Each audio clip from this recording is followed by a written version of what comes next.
There are 15 drinks named in your Bible that were never poetry at all, but medicine, cups our forebears reached for when the body was failing, and that the modern world taught you to forget. I want to walk you down through all 15, from the 15th to the very first, and pour each one into your hands, the way the old monks poured it into the hands of the sick who came to the gate. But before we begin, let me tell you where we are going, because the last of them will change how you read one of the most famous verses ever written. In Psalm 51, King David falls to his knees, broken and ashamed, and he does not beg for water, and he does not beg for oil. He begs for one particular plant. "Purge me with hyssop," he cries, "and I shall be clean. Wash me, and I shall be whiter than snow." For 3,000 years, men have called that a pretty picture, a bit of holy poetry. It is nothing of the sort. David was reaching for a real plant with a real power over a fouled chest and a blocked head, and by the time we reach number 1, you will never hear that verse the same way again. So stay with me, friend, all the way down to the bottom of the list. For 100 years now, you have been told that healing comes only from a factory, in a bottle with a long name you cannot pronounce, sold to you at the counter by a stranger in a white coat. And I want to be honest with you, plainly, one time only. We did not lose these old cups because they stopped working. We lost them because we grew proud. We decided that anything our grandmothers brewed in a warm kitchen must be superstition, and we poured it down the sink, and we bought the bottle instead. The old people knew better. They knew what we have been in a great hurry to throw away. My name is Brother Benedict, and for 40 years I have kept the infirmary and the physic garden of my monastery, reading the same herbals monks have copied out by hand for 800 years. This is history and craft, not medical advice. I am a monk and a gardener, not a physician. Now, before we go any further, I have to be honest with you about one small thing. Only a very small number of the people who sit and watch these talks are actually subscribed. If you love the old plants and the quiet wisdom our forebears grew in their gardens and pressed into their cups, even half as much as I do, then do consider subscribing. It is completely free, and you can change your mind whenever you like. It genuinely helps an old monk keep tending this little garden of ours. Right, then let us begin at number 15. The 15th cup is a simple cumin water, and it comes from the mouth of Christ himself. In Matthew 23, he scolds the proud men who carefully weighed out 1/10 of their cumin seed for the temple. Cumin was that common, that treasured. Toast a spoonful of the little seeds in a dry pan until they smell warm and nutty. Drop them in a cup of hot water and let them sit 10 minutes. Drink it after a heavy meal, and it settles a bloated, groaning stomach and quiets the wind that follows a feast. It also steadies the sugar in your blood, so it does not spike and crash. Your test this week is the simplest thing in the world. Next time you eat too much, do not reach for the chalky tablet. Reach for a warm cup of cumin. But remember where we are headed, because none of these 15 touches what the first one does. Number 14 is a fig infusion, and it once healed a dying king. In Isaiah 38, good King Hezekiah is sick unto death, and the prophet's cure is not a prayer alone. It is a lump of figs, laid on and taken in. Steep 4 to 6 dried figs in hot water until they go soft, and the water turns dark and sweet. Then drink the liquid and eat the softened fruit. It feeds the good life in your gut. It loosens a bound and stubborn bowel gently, without griping, and it carries a whole pocketful of the quiet minerals your bones and blood are hungry for. Your test this week, if the bowel is slow and sluggish, is this cup at night instead of the harsh salts from the shelf that leave you worse the next day. I have watched more old men at our gate cured by a bowl of figs than by anything the town ever sold them. A king reached for figs on his deathbed. You can reach for them on a bad morning, and still we are climbing toward number 1. The 13th is barley water, brewed from the very barley loaves that fed the 5,000 in John chapter 6. Simmer a handful of barley in plenty of water for the better part of an hour. Strain the cloudy liquid off and stir in a little honey and lemon. That cloudiness is the good part, a soft, gluey goodness in the grain that scrubs the greasy fat out of your blood as it passes through and steadies your sugar besides. This is no invention of mine. The great old hospitals handed barley water to every patient rising up out of a fever because they had watched it bring the weak back to strength for centuries. I still keep a pot of it warm through the winter, and any brother who comes to the infirmary grey and shaking gets a cup pressed into his hands before he even sits down. Your test this week is to brew 1 pot on a Sunday and sip it cool through the days that follow. Number 12 is a date and almond milk, the old world's answer to the sports drink in the plastic bottle. When David's men found a starving Egyptian in the desert in 1 Samuel 30, they revived him with a cake of pressed figs and raisins, and he came back to life. Soak a few dates until soft, blend them with almond milk and a shake of cinnamon, and drink it down. The date gives you a quick, kind sweetness that lifts you at once, and the almond gives you a slow, steady strength underneath that lasts. Quick lift, long strength in 1 cup.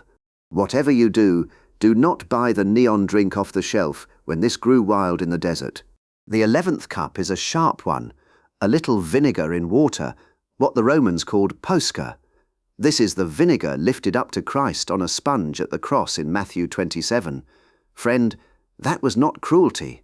That was the everyday drink of a Roman soldier, the cheap sour cup he carried to keep his water from turning foul on the march. A spoonful of raw cider vinegar in a glass of water, taken before you eat, gentles the rise of sugar in your blood after the meal. Soften it with a little honey if the sharpness bites. The soldiers who guarded the roads of the whole empire marched on this cheap sour cup, and it kept them well where clean water was scarce. Your test this week is 1 small glass before your largest meal of the day. But keep your eyes on the summit, because we are more than halfway now, and the finest cup of all is still waiting at the bottom. Number 10 is goat's milk warmed with honey, and this is the true milk and honey of the promised land, for it was goat's milk they drank, not the milk of cows. Warm it gently in a pan, and here is the rule you must never break. Whatever you do, do not let it boil. Boiling murders the living cultures that settle and calm your gut, and it kills the goodness in the raw honey you stir in. Warm, never hot. It is gentle on a sore stomach. It settles the churning gut with its living cultures, and it has been the morning tonic for the sick, the frail, and the very old since long before your Bible was bound. There was an old brother in my first years here, near 90, who took nothing else for breakfast to the day he died, sharp as a tack and sweet as the honey he stirred. Your test this week is 1 warm cup, first thing, in place of whatever comes in a carton. The 9th is a warm spiced wine, and here Scripture itself hands you the prescription. Take a little wine for thy stomach's sake, St. Paul writes to young Timothy in 1 Timothy 5. Understand that the wine of the old world was weak, watered thin, and spiced with cinnamon, clove, and ginger, far nearer to a medicine than to a merriment. Warmed in a small cup with those spices, taken sparingly and with food, it warms the blood and eases the stomach. I will say it plain, as a monk must, a little with a meal and no more. And still the greatest cup waits below. Number 8 is a ginger and honey brew, and ginger was precious enough that Jacob sent it down into Egypt among his finest gifts in Genesis 43. Simmer grated fresh ginger in water, let it cool a moment off the boil, then stir in raw honey. This cup cools the fire of swelling as well as the little pills a woman buys for a cramping monthly ache, and without the harm those pills can do your stomach over the years.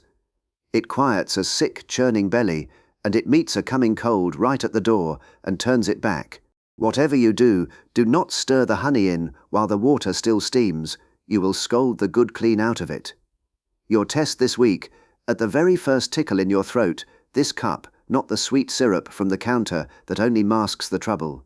The 7th is a myrrh tonic, a resin so honoured it was carried to the newborn Christ and offered again, mixed in wine, at his death in Mark 15. Steep a small piece of food-grade myrrh in warm water and temper its bitterness with honey. It keeps the mouth and the gut clean and clear of the germs that cause trouble, and its very bitterness is the medicine. It wakes a sluggish stomach and tells it to get to work. It is potent, friend. A little, never a lot. Number 6 is fresh grape juice, unfermented, straight from the vine that Christ himself claimed. I am the vine, he says in John 15. Press dark grapes with their skins crushed right in, for the skins hold the treasure, and drink it fresh. It guards your heart, and it is among the most studied drinks in all the world's search to lengthen a human life. You get every bit of the good that men chase in a glass of red wine, and none of the drink itself. Now, pattern break, friend. Everything above this, your great-grandmother could have taught you in her kitchen. What is coming in these last 5 is where the real power lives, and the last of them is why we are here at all. The 5th is pomegranate juice, the temple fruit, carved on the pillars of Solomon's temple and sung over in the Song of Solomon. Press the ruby seeds fresh, add no sugar, and drink. It mops up the rust that age leaves in the body better than red wine and better than green tea both. It steadies a high and pounding blood pressure, and it guards the heart like a wall. Even the rind, steeped in water, was the old cure for a troubled and loosened gut. Nothing in that fruit was ever wasted. A famous hospital study I read of, out of one of the great American universities, found this humble juice mopped that rust from the blood better than any drink they set against it. Your test this week is 1 small glass and no sugar added, for the modern shelves love to drown a good thing in sweetness. Number 4 is olive leaf tea, and here the Bible tells you outright which part to use. In Ezekiel 47, by the river that heals, the fruit is given for food, but the leaf is given for healing. Not the oil, friend, the leaf. It was the whole medicine chest of the old Mediterranean, one of the strongest fighters of germ and fever of any leaf that grows. Steep the dried leaf 15 minutes. It is bitter and earthy on the tongue, and that bitterness is the honest sign that the strength is truly in there. In the old days, when a fever ran through a village and there was nothing else, it was the olive leaf they brewed and passed from house to house. I have a low hedge of it against the south wall of our garden, and I strip a handful every autumn to dry for the cold months. Your test this week is to seek out the dried leaf, not the oil, and keep a jar of it in the cupboard against the day you need it. Number 3 is the honey water elixir, from the land flowing with milk and honey itself. A spoonful of raw honey stirred into warm, never hot water with a little lemon taken first thing in the morning.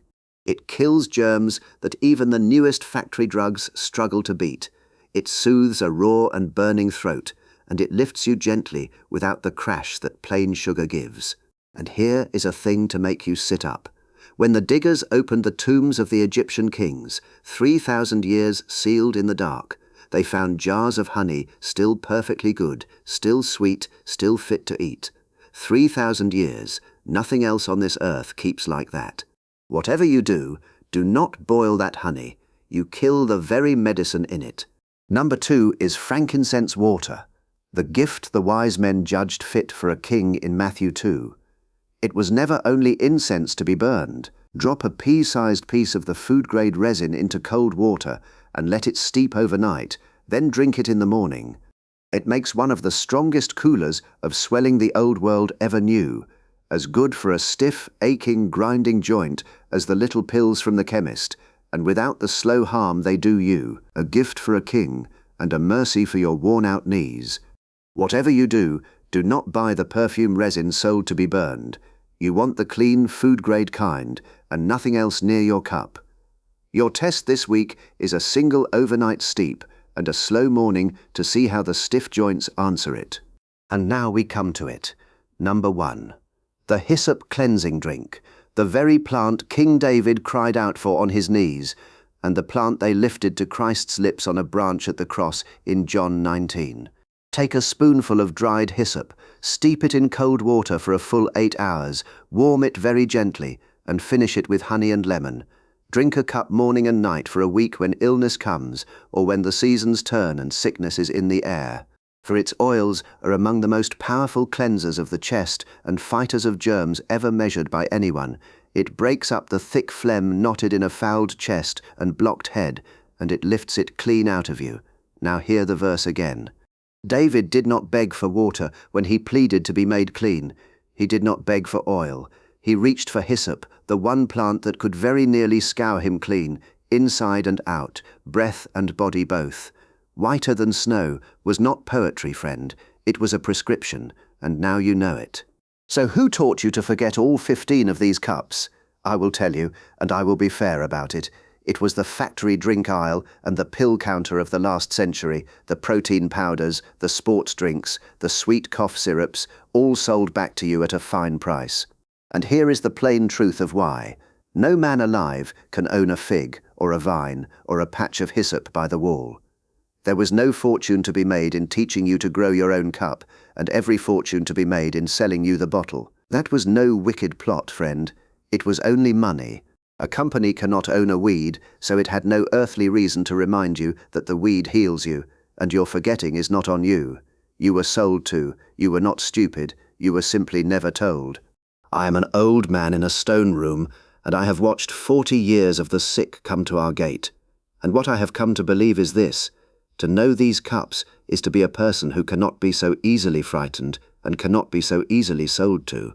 When you can warm goat's milk and honey for a sick child, or steep hyssop for your own failing chest, you are holding a small, quiet kind of freedom that no counter and no coat can take from you. This is not really about drinks at all. It is about being the sort of person your great-grandmother was, the one the whole family came to when the fever rose in the night. That is who you are reclaiming. That was never lost. It was only mislaid, and you have just picked it back up. Now, before you go, do 2 things for me down in the comments. Tell me which of these 15 cups your own mother or grandmother used to make. I know some of you remember. And tell me which one you mean to brew first this week. I read as many as I possibly can, and the patterns in them never cease to amaze me. Thank you for spending this quiet time with me, friend. Go in peace and look after yourselves. And do subscribe before you leave, because next time we are walking out into the physic garden together for 15 forgotten medicinal plants that will heal you, and one of them, a common roadside weed you have stepped over 1,000 times and cursed as nothing but a nuisance, was trusted by the old monks to close a deep wound and stop it bleeding. I will see you there.